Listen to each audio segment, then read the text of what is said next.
اور پھر وہ وقت آتا ہے جب جناب نبی کریم صلی اللہ علیہ وسلم ہجرت فرماتے ہیں۔ وقت ایسے آیا کہ مسلمانوں کو بہت ستایا گیا، تکلیف دی گئی، پریشان کیا گیا، لیکن مسلمان کلمہ حق سے ہٹا کوئی نہیں سکا، ایک مسلمان بھی نہیں ہٹا۔ ایک دن مشرکین مکہ نے سوچا کہ بھئی اس محمد عربی کے بارے میں کوئی فیصلہ کرتے ہیں۔ ایک دوسرے کو مشرکین مکہ کے سرداروں نے پیغام پہنچایا، آج رات جمع ہونا ہے اور سوچ اور بچار کرنی ہے کہ اس کا کیا کیا جائے۔ تاریخی روایات میں آتا ہے کہ شیطان بھی آ گیا۔ جب یہ لوگ جمع ہو گئے نا ایک جگہ پہ، دروازے پہ کھٹکھٹ ہوئی، جنہوں نے دروازہ کھولا ایک بوڑھا کھڑا ہے۔ انہوں نے کہا بھئی تو کون ہے؟ کہنے لگا میں نجد سے آیا ہوں، مجھے پتا چلا یہاں کوئی میٹنگ ہو رہی ہے تو میں بھی آ گیا کہ شاید میں تمہاری کچھ مدد کر سکوں، میرا تجربہ زیادہ ہے، اور شیطان سے زیادہ کس کا تجربہ ہوگا، میرا تجربہ زیادہ ہے، میں بھی تمہارے ساتھ بیٹھنا۔ انہوں نے کہا آ جائے، بوڑھا ہے یہ بھی کوئی مشورہ دے گا۔ مشورہ ہوا کہ بھائی بھائی کا دشمن ہو گیا، شوہر نے بیوی کو چھوڑ دیا، بیوی نے شوہر کو چھوڑ دیا، غلام اپنے مالکوں کے نافرمان ہو گئے، یہ بہت بڑا فتنہ ہے، اس کا کیا کیا جائے نعوذ باللہ۔ ایک سردار کھڑا ہوا، اس نے کہا ایسے کرتے ہیں محمد عربی محمد بن عبداللہ کو قید میں ڈال دیتے ہیں اور تا حیات اسے قید میں رکھیں گے، ایک دن آئے گا مر جائے گا، دفنا دیں گے، بات ہی ختم۔ تو شیطان کہنے لگا یہ تو صحیح کام نہیں ہے۔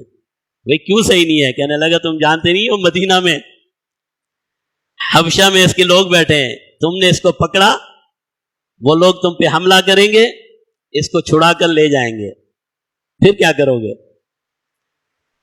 دوسرے نے کہا اچھا یہ کام صحیح نہیں ہے، تو ایسے کرتے ہیں اس کو مکہ سے نکال دیتے ہیں۔ شیطان نے کہا بھی مکہ سے نکالنا تو مسئلے کا حل نہیں ہے، مکہ میں بیٹھ کر تمہیں اتنا ستا رہا ہے، جب تم سے آزاد ہو گیا پھر تو اس کے ماننے والے بہت زیادہ ہو جائیں گے، پھر جب یہ مکہ میں آئے گا تو تم اس کو روک نہیں سکو گے۔ یہ بھی نہیں، ابو جہل ابو لہب نے کہا چلو ساری باتیں چھوڑو، اس کو قتل کر دیتے، اور قتل کرنے کا طریقہ یہ بناتے ہیں کہ ہر قبیلے کے نوجوان ہاتھوں میں تلوار لے کر آئیں، منتخب بہادر نوجوان، اور ایک ساتھ حملہ کر دیں۔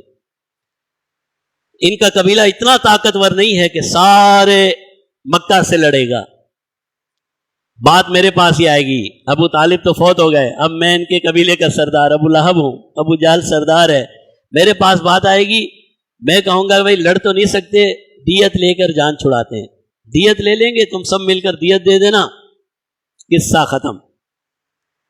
شیطان نے کہا یہ جو ابو جہل نے کہا ہے یہ میرا صحیح اس نے جو بات کی ہے نا یہ صلح آنا ٹھیک ہے، یہی ہونا چاہیے۔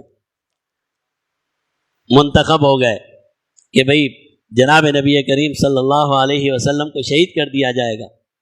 یہ آیت جو میں نے تلاوت کی اللہ نے اسی کا تذکرہ کیا ہے، اسی میٹنگ کا تذکرہ کیا۔ اللہ فرماتے ہیں وَإِذْ يَمْكُرُ بِكَ الَّذِينَ كَفَرُوا، یاد کیجئے وہ دن جب یہ لوگ آپ کے بارے میں جمع ہوئے اور انہوں نے سوچ و بچار کی، انہوں نے پلان بنایا لِيُثْبِتُوكَ، آپ کو قید میں ڈال دیں، او يُخْرِجُوكَ، مدینہ مکہ سے نکال دیں، او يَقْتُلُوكَ، یا تو یہ آپ کو قتل کر دیں، لِيُثْبِتُوكَ او يَقْتُلُوكَ او يُخْرِجُوكَ وَيَمْكُرُونَ وَيَمْكُرُ اللَّهُ، انہوں نے بھی ایک سوچا اور اللہ نے بھی ایک تدبیر کی، واللہ خیر الماکرین، اور اللہ ہی کی تدبیر سب سے بہتر ہوتی ہے۔ فیصلے تو اللہ کے ہوتے ہیں، کسی کا کیا فیصلہ۔ تو بہرحال وہ رات آ گئی جس رات جناب نبی کریم صلی اللہ علیہ وسلم نے ہجرت فرمائی، سیدنا صدیق اکبر آپ کے ساتھ نکلے۔ 13 دن کا یہ سفر ہے جس میں سے 3 دن جناب نبی کریم صلی اللہ علیہ وسلم غار ثور میں رہے، اور یہ وہ راتیں ہیں غار ثور کی کہ سیدنا عمر فاروق جس کے بارے میں کہا کرتے تھے کہ عمر فاروق کی ساری عبادتیں ایک طرف اور ابو بکر کی وہ ایک رات ایک طرف۔